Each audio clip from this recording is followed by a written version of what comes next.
Time now for a review of the French press here on France 24, which I'm joined by Florence VILLEMINOT. Hello to you, Florence. You're going to be starting off with Libération, the centre-left paper, looking back on the Syrian uprising. That's right, then. They don't mince their words today. They call it 2 years of crimes. And you see this photo here, bloody portrait of Bashar al-Assad that was brandished in February during an anti-government demonstration in the town of Idlib in the north. Now, Libération says that Bashar al-Assad has completely destroyed his country to stay in power. But unfortunately, according to Libération, the opposition is too divided to be able to overthrow the regime.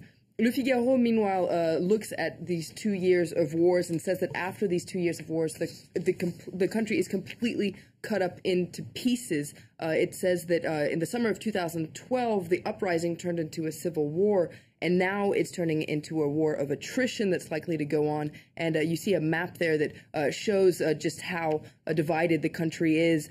Troops loyal to Bashar al-Assad control Damascus and territories in the west and the south, as well as the key towns of Hama, Dera, and Homs, while rebels and jihadists control the north and the east of the country. But as you can see, a lot of Syria, about 60% of Syria, is a desert.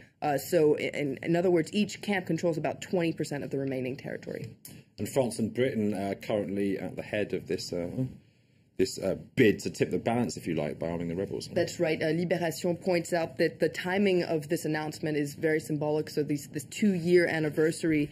So France and the UK, basically what they want to do is accelerate an EU summit to discuss lifting an EU arms embargo on Syria.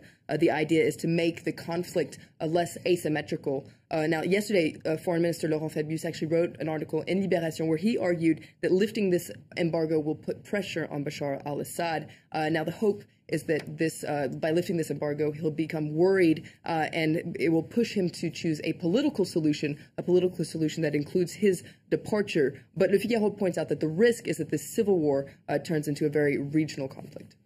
Okay, next up is La Croix, the French Catholic paper, and they're still fascinated by the Pope. They're fascinated by the Pope. It won't stop anytime soon. La Croix, the Christian paper, takes a look at the very first day of Pope Francis and hails this first South American Pope, a symbol that the Church is shifting its center of gravity to the South. So La Croix points out that yesterday the world was discovering Francis, just who he is, what his personality is like. He, for instance, wanted to pay for his own hotel room, travel in the bus with cardinals instead of his own private vehicle. And Francis, meanwhile, was discovering what his job is going to be like, taking his first steps as Pope. He had his first church service at the Sistine Chapel, and Le Figaro on their front page today says that in his homily, he really showed what his personality is going to be like. He showed his new and biting style, what they say. Pope Francis called the church to order, and Le Figaro says that he's really starting to shift the tone in the Vatican, away from Benedict XVI's theology and more into radical humility, helping the poor, and more importantly, spreading the Catholic faith. Okay, next up, pensions here in France. Many presidents have tried to change the system. Few have succeeded. That's right. It's in Aujourd'hui en France today, which points out that 3 years after Nicolas Sarkozy's government reformed the pension system, well, the current government is facing what they call the same pension brain teaser. So the current system is basically costing way too much. The government needs to find 20 billion euros by 2020 to keep the system afloat.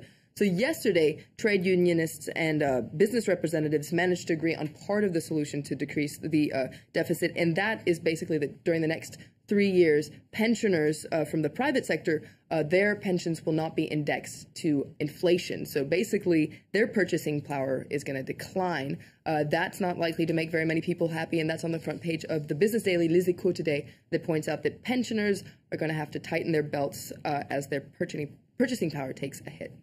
Finally, it's back in the headlines, and perhaps one way of tightening your belt, buy horse meat. That's right. Now, this is on in Rue 89. It looks at the unlikely winners of this Horsegate scandal, and that's your local butcher. Basically, during the last months, business has been booming. Their clientele is younger. They just want to be able to follow the quality of their meat, and so they're willing to pay a little bit more. So they say thank you for this. And some French people, it seems, getting back on the horse. Thanks very much, Florence VILLEMINOT.